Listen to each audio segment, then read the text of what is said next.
การฟังบาวซาวด์การเคาะท้องประเมิน shifting dullness และ fluidity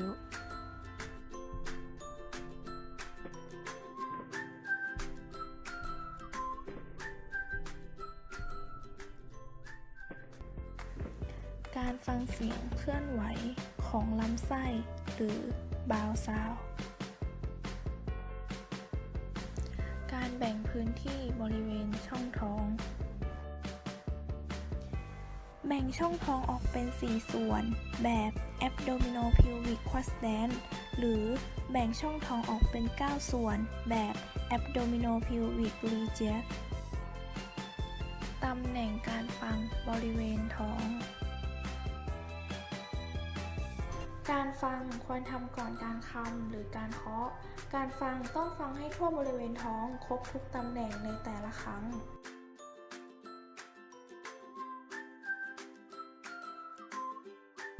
ฟังเสียงเคลื่อนไหวของลำไส้บาวซาวด์ใช้หูฟังด้านเบลควรฟังอย่างน้อย 2 นาทีบันทึกจำนวนครั้งต่อนาทีค่าปกติ 5-34 ครั้งต่อนาทีถ้าพบเสียงฟู่อาจบ่งชี้ว่ามีความผิดปกติของหลอดเลือดในช่องท้องการเคาะท้องการเคาะใช้ปลายนิ้วกลางข้างขวาเคาะเบาๆลงบนมือซ้ายซึ่งวางราบบนหน้าท้องของผู้ป่วยแล้วค่อยๆเลื่อนไปตามส่วนต่างๆของหน้าท้องจนทั่วเสียงที่ได้ยินหากเป็นเสียงปกติจะได้ยินเสียงทิมพานีแต่ถ้ามีน้ำหรือก้อนจะได้ยินเสียงดาวเนสการทดสอบ shifting dullness การตรวจ shifting dullness เป็นการตรวจหาน้ำในช่องท้องโดยให้ผู้รับบริการนอนหงายแล้วทำการเคาะจากด้านข้างจะได้ยินเสียง dullness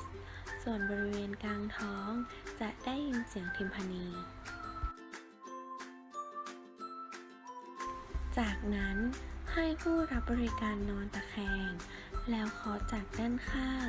จะได้ยินเสียงทิมพานีส่วนตรงกลางเสียงจะเปลี่ยนเป็นเสียง dullness แสดงว่ามีน้ำในช่องท้องการทดสอบ fluidity